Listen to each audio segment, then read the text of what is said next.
Welcome back everybody, this is Lars. Let's play some more KSP hard mode.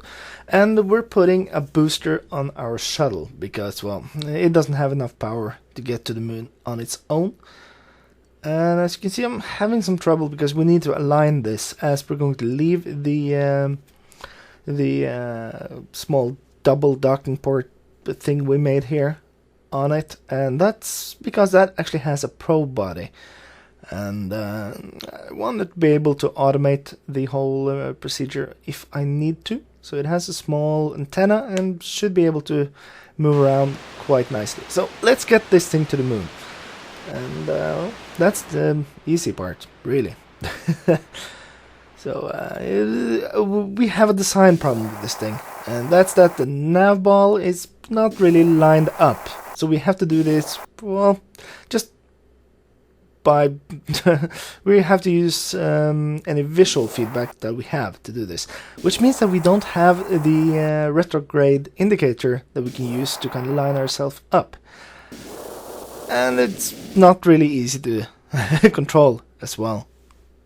This thing, as you probably can see, I am struggling quite a bit when I'm trying to land this thing. At least there's some light, so we don't have to land this thing in the dark. I think I would probably just give up and smash it to the ground if that was the case.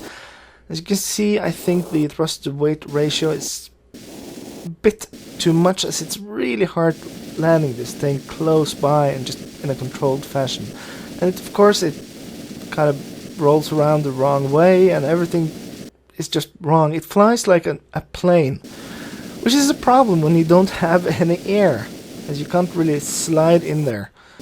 I could probably have put landing legs or landing wheels on this thing, but I kind of settled in trying to get this thing closer, and of course that's easier said than done. Jumping around, trying desperately to get this thing closer to something, and this would probably be a good spot, but I do kind of want it to be just a bit closer. Oh, and that's, well, no real problem. We didn't lose any parts and we're good. At least this thing could, you know, handle some damage. It is pretty tough, and that's great. That is really great because we need that in a shuttle. You can see we are using probably almost more fuel actually moving this thing around, and at this point I just gave up getting it closer and figured I'd probably just link it up instead. So grabbing that one and putting it there, just gonna link this thing up and see if we can't just refuel this thing. And oh yeah. So as you can see, we are actually refueling this thing really slowly. Trying to time warp a bit to see if this works better. The problem right now is our electricity. We don't have enough of a supply, so and that's gonna hurt us quite a bit. So it's time to move like a power tower into the base. I did kind of mess up the fuel amount on this thing though, so even though I added some more fuel on it, not enough. So I guess we will try, well, risking this thing. We don't really have any option, do we? So we will try risking this thing, and we have to get a helper craft up there, and I'm guessing that we could probably use this for a lot of other stuff as well. As you can see, we have a ton of Delta V, but it was really hard to get into orbit because the lifter stage is just not powerful enough. So I spent quite a lot of time getting this into orbit, but you don't really have to see that. So now getting these two things without docking ports to actually connect to each other. We are going to try first using the winch and stuff. Not really working, and we have a problem here. It seems to be almost impossible when you're actually flying around to get a hold of the parts. So I actually ended up having to let go of the part and then catch it mid-air and attach it, which it didn't make everything easy. So, as you can see here, we are having some trouble. We can't really attach it to this thing. Just everything went wrong on this mission. This was a tough one. So we're going to try one of the pipe power endpoints instead. And just see if we can get that working. But to do that, we probably should get closer to the other spacecraft. So, oh, come on, come on. Yeah, so we did move them closer together, and as you can see, this time we had some more luck. One of the cool things when you link these things are actually that you end up connecting the two crafts as one, so they stop sliding away from each other. It's not a rigid connection, but it works. So, going to try to get this thing, and of course the angle is too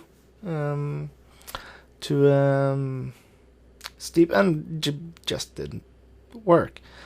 Well, I guess we just have to get another connector then. And you can see these two crafts are sliding slowly away from each other. So we are going to just release that thing and then attach it. Come on, there, yeah, and link up. And look at this, we actually have a connection. This is great. So this is part 1, really, of our struggle. Real big struggle. So, as you can see here, we decide to add some struts just to keep these things in line, because we don't want them drifting. That would be very bad, I think.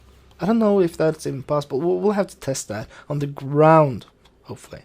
So, trying to line up with myself here so I don't slide away while trying to attach this thing. This just made everything 10 more times just difficult.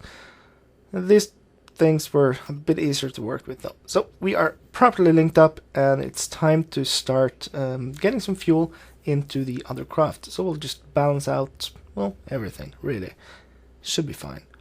So, and this is where the fuel balancer mod is really nice. Just balance it and you're good to go. Now, you know what's more fun than landing in the dark? Any guesses? Most things, it seems.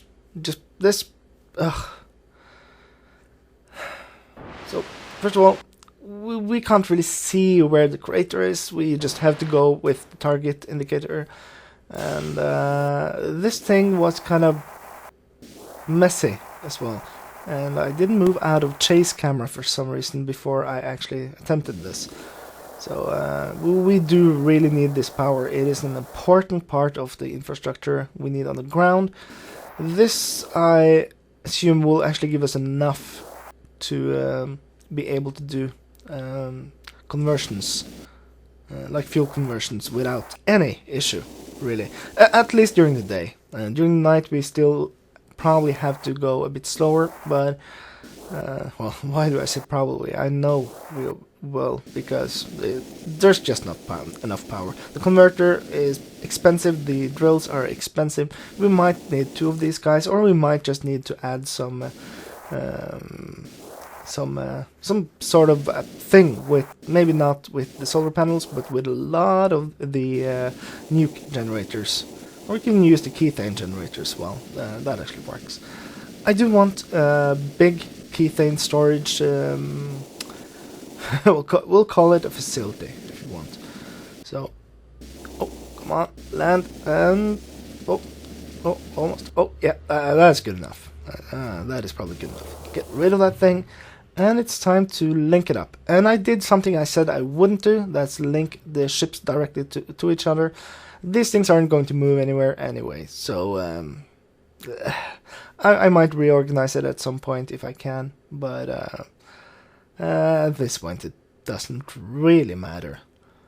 And hopefully we will be able to go on some science missions again soon, but we have a couple of more things we need to do around the base. So as you can see, we are actually now transferring a lot of electricity. We are able to activate the fuel converter and the drills again, though both the drills and the converter actually pull way more electricity than we have. And again, during the night. So during the day we should be fine. Just move all the fuel and yeah, look at this. The base is actually operational with all the things we need for now. We need more storage, we need more stuff, but we'll have to look into that in the next episode.